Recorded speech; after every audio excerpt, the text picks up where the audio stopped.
DPRK leader Jong Un calls his first intercontinental ballistic missile launch a gift for Americans on their Independence Day. Washington calls it a missile they've never seen before, one that's capable of reaching the U.S. state of Alaska. A Pentagon spokesperson also says it is evidence that Pyongyang is getting closer to its goal of being able to threaten the U.S. and other nations with a nuclear strike.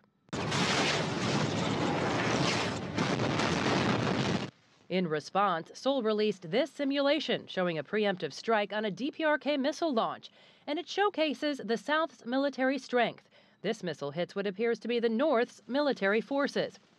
ROK President Moon Jae-in pledged to work closer with partners to secure more effective sanctions. This is a great threat and provocation. North Korea should stop this immediately, and we should work on more intensive sanctions. At the G20 summit, we will hold talks with various government representatives, but at the same time, I think that we must solve the North Korean issue through peaceful means. Like Seoul, Beijing is pushing for denuclearization through compromise. Both have suggested that Pyongyang halt its nuclear weapons program if the ROK agrees to stop its annual military drills with the U.S. China opposes the DPRK's violation of the UN Security Council resolutions by carrying out launch activities and urges the DPRK not to take actions that will violate UN Security Council resolutions. Chinese President Xi Jinping is expected to meet with U.S. President Donald Trump at the G20. Around 90% of Pyongyang's foreign trade is with China.